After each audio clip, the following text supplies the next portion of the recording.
नमस्कार. नमस्कार साहेब, नमस्कार. आपला थोडक्यात परिचय द्या. मी कृषी पर्यवेक्षक डिपार्टमेंट ऑफ ॲग्रिकल्चर पुणे येथील एक स्टाफचा मेंबर आहे.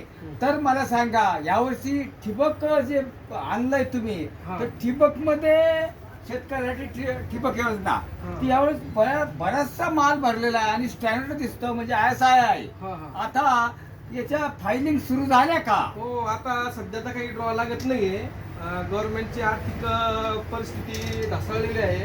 हे लाडका बहीणमुळे, याच्यामुळे वगैरे वगैरे, त्याच्यामुळे आपण थोडं वगैरे पन्नी बंडल काही फ्लॅटमध्ये 16/30, 20/30, 0.2, 0.4 थोडक्यात शेतकऱ्याला काम धकवतात. बर, आता म्हणजे माल भरपूर ठेवलेला आहे शेतकऱ्यासाठी आणि स्टँडर्ड पण आहे, ISI पण आहे, साधा पण माल तुम्ही ठेवलेला आहे.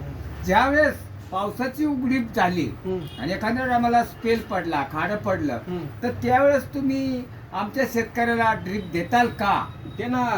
देणार. कामावर नाही, त्यासाठीच बसलेलो आहे. हा, म्हणजे फायलिंग वरच देणार, अनुदानावरच ड्रीप देणार की साधं देणार? ऑनलाईन केलेलं असलं, पूर्व संमती असली तर फाईलीचं देणार, नसलं तर साधं देणार. साधं देणार म्हणजे शेतकऱ्यावर अवलंबून राहील. शेतकऱ्यावर अवलंबून. थोडक्यात समोरचा शेतकरी जर गरीब ना, तर त्यातली थोडंफार आपण साईटवर पण देऊ, पण मला आटावर पैसे घेऊ.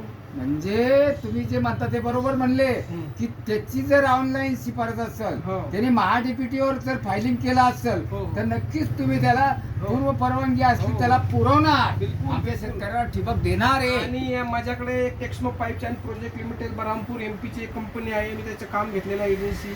एक नेटवर्क इरिगेशन नाशिक, असे माझे 2 ISI प्रमाणित ट्रिपचे काम मी घेतलेलं आहे. घेतलेला आहे. आणि धन्यवाद. नमस्कार.